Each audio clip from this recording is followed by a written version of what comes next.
আচ্ছা আপনারা কি মাহফিলটা চালাবেন না বন্ধ করবেন?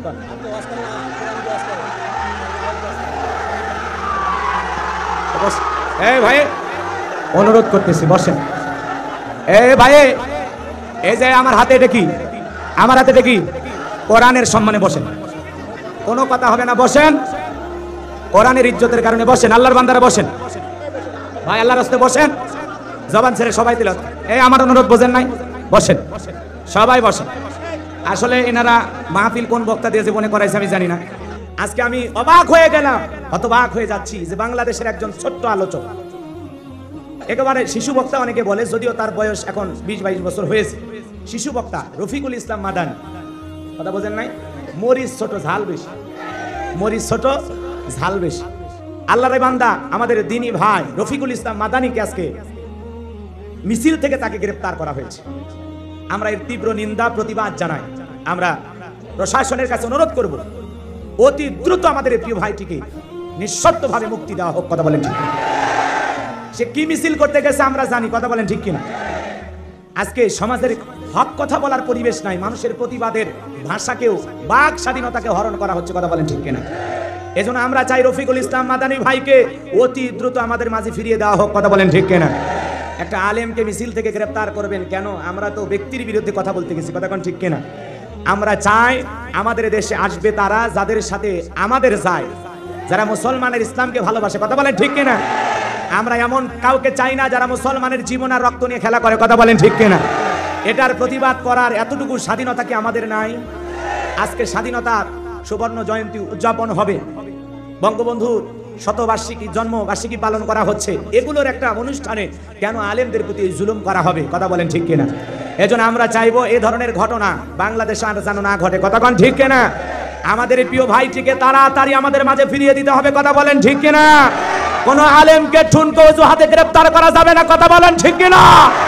সম্মানিত ভাইয়েরা আমার, আমরা চাই স্বাধীনভাবে দেশে বসবাস করতে, আমরা চাই আমরা যেন হক কথা বলতে পারি। কথা বলেন ঠিক কিনা? সম্মানিত ভাইয়েরা আমার, আমাদেরকে বিদায় হুমকি ধুমকি ভয় দেখায় কোনো লাভ নাই। কথা কোন ঠিক কিনা? আপনি এখানে নিয়ে এসে বিভিন্ন জায়গায় আমরা যখন কথাগুলো বলতে যাই অনেক সমস্যা হয়, কথা বলা যাবে না তো, চুপ করে থাকা লাগবে।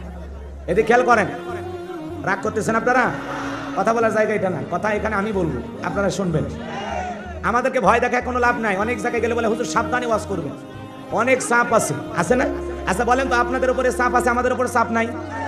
আল্লাহ বলেন কুনতুম খায়রা উম্মাতিন উখরিজাত লিন-নাস তা'মুরুনা বিল মা'রুফ ওয়া তানহাউনা আনিল মুনকার।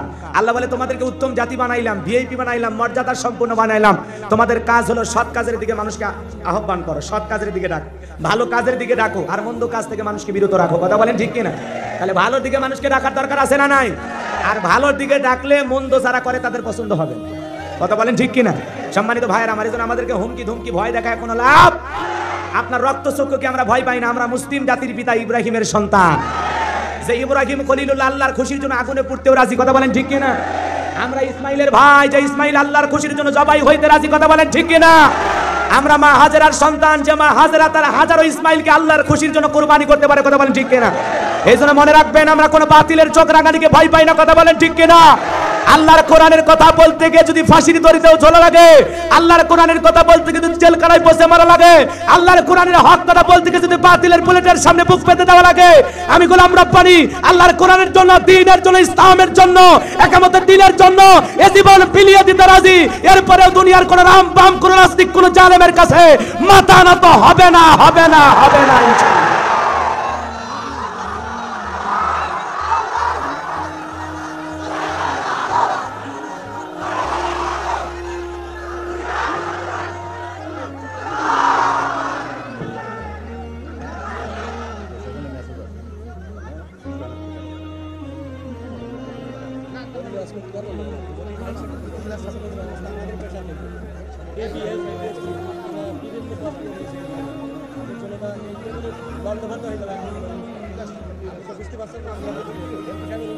আচ্ছা আমি কি কারণ নাম নিছি? ওকে গালি দিছি? আমি যে কথাগুলো বললাম, বলেন তো একটা ভাই বসেন। এই ভাই আচ্ছা চুপ করে থাকেন, এই ভাই চুপ করে থাকেন, বসেন বসেন। বলেন তো এখানে আমি কি রাষ্ট্রবিরোধী কথা বলেছি? সরকার বিরোধী কারো নাম নিয়েছি? এরপরে যদি আপনারা মনে করেন একটা বক্তার হুঙ্কার দেখে, তাকবীর দেখে বা আওয়াজ দিয়ে তাহলে তো আওয়াজ দরকার নাই। তাহলে তেল তেলা বক্তা দাওয়াত দিবি, যারা মাইক ধরে বাবা রে শুনে যাও এইবার মরিয়ম গোসল খানায় গেল, জিবরাইল এসে ফু দিল, তাহলে আবার শোনালেন। আরে ভাই তাফসীর মাহফিল তো লেখেনি আপনার, আমি তো ভূমিকায় তিলাওয়াত করেছি, আপনার শিক্ষিত মানুষ দেখছেন সূরা কাউসার তিলাওয়াত করেছি, তার উপরে আমি আলোচনা করব। আলোচনাটা বলতে গেলে একটা গোছাইয়া নেওয়া লাগে, পরিবেশ আল ব্যান্ডে কথা শুরু করা লাগবে। আমি এখানে কোনো রাজনীতি করি নাই, কোনো পলিটিক্যাল করার জন্য আসি নাই। এখানে কেন রাজনীতির কথা বলবো ভাই? আগামী নির্বাচনে এলাকার মহিলা মেম্বার পদে দাঁড়ানোর সুযোগ আছে। আর আমি কি পাগলের দেশে বসবাস করি যে গাইবান্ধা থেকে এসে যশোর রাজনীতি করে আমার লাভটা কি? আমি এতটা বোকা না, মনে করেন না। আমার রাজনীতি করলে আমার নিজের জেলায় করে লাভ, এখানে মাথামাতি করে আমার কোনো লাভ নেই। সহজ হিসাব। আপনি দেখেন একটা কথা যদি ওইরকম কিছু হয়, আমি দেশের রাজনীতি নিয়ে কোনো কথা বলবো। যদি আমি বলি কোরআন সুন্নাহ রাজনীতির কথা বলবো, যদি বলি আমি পৃথিবীর শ্রেষ্ঠ রাজনীতিবিদ মুহাম্মদ রাসূলুল্লাহ সাল্লাল্লাহু আলাইহি সাল্লামের মদিনার আদর্শের রাজনীতির কথা বলবো, আমি যদি বলি ওমর ফারুকের আদর্শের রাজনীতির কথা বলবো। আমরা দুনিয়ার পেট নীতির কথা বলতে চাই না, আমরা সেই রাজনীতির কথা বলবো যেই রাজনীতি হলো দুর্নীতি মুক্ত। আমরা বাংলাদেশের এগুলো নিয়ে কোনো কথা বলবো না। কথা কোন ঠিক কিনা? আপনারা থাকেন এখানে, তো মিডিয়া আছে, আমার কথা রেকর্ড হচ্ছে, বিদায় ভয়ের কোনো কারণ নাই। প্রশাসনের লোক থাকলে তারাও দেখবে। কথা কোন ঠিক কিনা?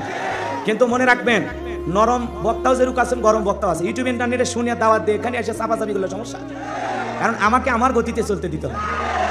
মন খারাপ করেছেন? হ্যাঁ, মনে করেন না যে একটা ফাইটে যায় গান কষে থেকে গান গাওয়া বক্তা, এরকম কিছু মনে করেন। আর গাইবান্ধা জেলা থেকে মনে করবেন না যে গাইবান্ধার ওইরকম বক্তা, খালি গাইবান্ধার গাই থাকে না, আরো কিছু থাকে, সব বোঝা লাগবে। রাগ করেন না, চলেন সামনের দিকে যাই, কষ্ট না আবার। আচ্ছা ঠিক আছে, ওনারা চাপে আছে, কষ্টে আছে, ওনাদের কষ্ট চাপ বাড়ানোর দরকার নাই। আমি সরাসরি আলোচনায় চলে গেলাম, তারপরেও যেন সবাই শান্তি পায়, এদিকে খেয়াল করেন। সামনের দিকে যাই, কথার অ্যাঙ্গেলগুলো বুঝতে হবে। আমি কাউকে আক্রমণ করে জীবনে কোনো কথা বলি নাই, বলবো না। আমার কথা হবে কিছু আজ প্যান্ডেলে, কিছু আজ অ্যাঙ্গেলে। বোঝার যারা বুঝবে আর যারা বুঝবে না, কিয়ামত হয়ে গেলে বুঝবেন। আর ওই পাগলও বুঝানোর দরকার নাই। কথা কোন ঠিক কিনা?